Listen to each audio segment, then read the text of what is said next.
François Chérec, je suis le président de l'Agence nationale du service civique.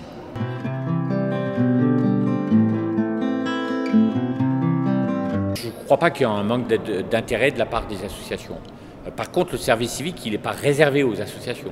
On peut faire son service civique dans un hôpital, on peut faire son service civique dans une préfecture, on peut le faire chez les pompiers.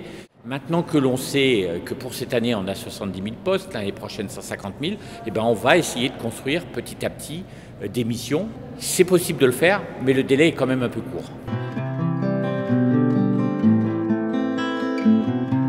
L'objectif au départ, c'est pas de lutter contre la précarité des jeunes, c'est pas de faire une formation professionnelle, c'est pas un dispositif d'accès à l'emploi. Mais on se rend compte que les jeunes qui passent par le service civique acquièrent un savoir-être et parfois même un savoir-faire qui peut les aider dans leurs difficultés, soit de trouver des emplois s'ils sont qualifiés, soit d'avoir une idée de formation et en soi, ça peut les aider à lutter contre leur précarité.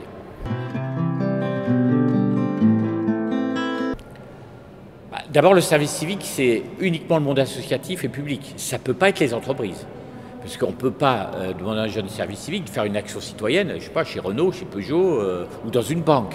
Là, ça serait pour le coup un peu de l'exploitation. Par contre, est-ce qu'il est assez reconnu dans le monde associatif?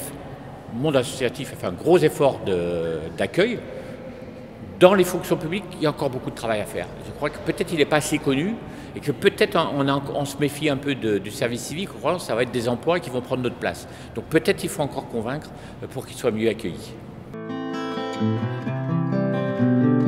L'idée d'une grille d'évaluation, c'est une bonne idée. Moi, je cherche à trouver effectivement quelques outils de ce type. Parce qu'à la fin de son service civique, le jeune doit faire un projet d'avenir avec son tuteur.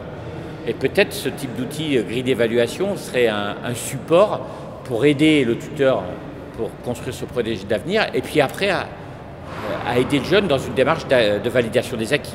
Donc voilà, c'est une bonne idée, on peut essayer de la proposer.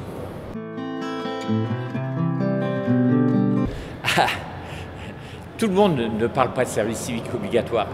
Je crois que si on demande aux jeunes, ils ne sont pas trop d'accord. Donc déjà, c'est les principaux intéressés qui sont le plus opposés. Et puis, je crois qu'il y a des refoulés du service militaire. Il y a une partie de la classe politique, parce que c'est les politiques qui a ces débats-là, qui imaginent que dans le service militaire, c'était la citoyenneté, c'était la mixité sociale, c'était... allez, tout le monde sortait et ça allait beaucoup mieux. Ça n'a jamais existé, en tout cas pas à la fin. Donc il y a cette frustration du service militaire qui fait qu'il y en a qui se disent le service civique a remplacé le service militaire pourrait devenir obligatoire. Sauf qu'ils oublient une chose, c'est que c'est volontaire le service civique. Et ce qui fait sa qualité, son sens, une grande partie de ses valeurs, c'est le volontariat. Et on ne peut pas être, j'ai envie de dire, généreux et citoyen par obligation.